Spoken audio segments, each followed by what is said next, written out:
Headline news બિંદાસ બેધડક. બનાસકાંઠા જિલ્લામાં બિસ્માર રસ્તાઓના કારણે લોકોએ સ્થાનિક સ્વરાજની ચૂંટણીનો બહિષ્કાર કરવાની ચીમકીઓ ઉચ્ચારી ગાંધી ચિંધ્યા માર્ગે આંદોલન કરવાની પણ તૈયારી દર્શાવી છે.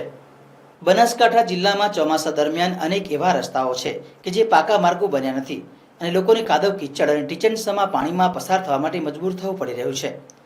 જો કે સરકારના દાવા છે કે પ્રધાનમંત્રી સડક યોજનામાં એક ગામથી બીજા ગામને જોડતા પાકા માર્ગો બનાવવામાં આવ્યા છે, પરંતુ જિલ્લામાં અનેક એવા માર્ગો છે જ્યાં સરકારના દાવાઓ પોકળ સાબિત થઈ રહ્યા છે.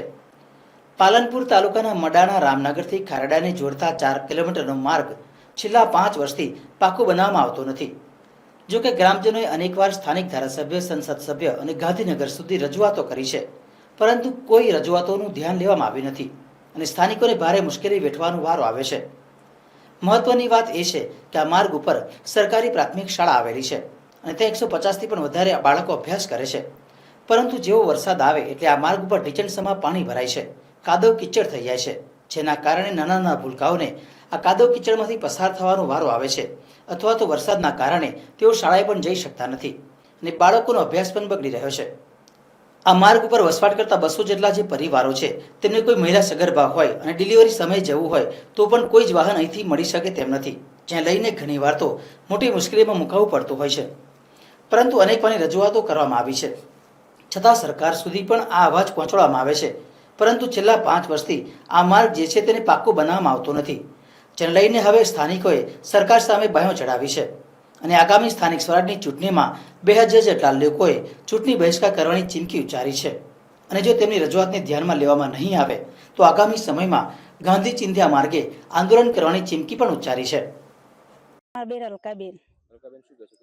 અમારે ખૂબ તકલીફ પડે છે, રોડની અમારે ખૂબ જરૂરિયાત છે, ખૂબ અમને વખો પડે છે, નિશાળમાં જાતે મને વખો પડે છે, બાળકને મૂકવા જાતે વખો પડે છે, શિક્ષકો અમારે ખૂબ નિશાળમાં આવતા હેરાન થાય છે, ગારામાં મૂકીને બચારા આવે છે, ખૂબ હેરાન થાય છે, શિક્ષકોમાં અમારા બાળકો હેરાન થાય છે, અમને ખૂબ તકલીફ પડે છે, સાધનને જવાનું આવવાનું ખૂબ તકલીફ પડે છે, અમને ખૂબ વગડે જાતે તકલીફ પડે છે, અમારે રોડની ખૂબ જરૂરત છે, ગારા થાય છે, ખૂબ દૂધ ભરાવા જતો અમને તકલીફ પડે છે, દુકાનની શાકભાજી લેવા જતો તકલીફ પડે છે, બાળકને નિશાળમાં મૂકવા જતો તકલીફ પડે છે, અમને ખૂબ તકલીફ પડે છે. અમારે માગણી છે, રોડ લાવવાની માગણી છે, ખૂબ ગારા થાય છે.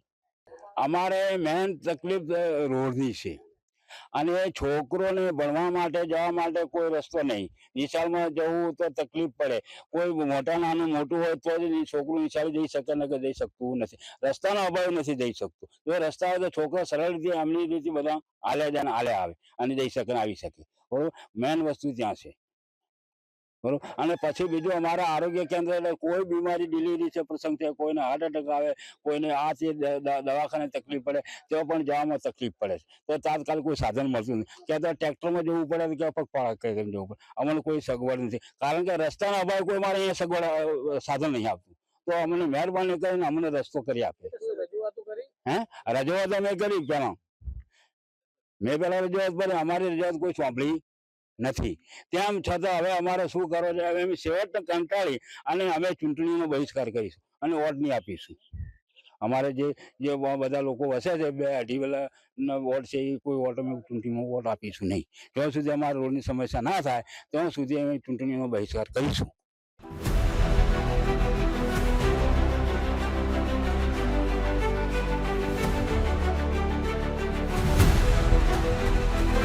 हर समस्या की डेडलाइन. हेडलाइन न्यूज बिंदास बेधड़क.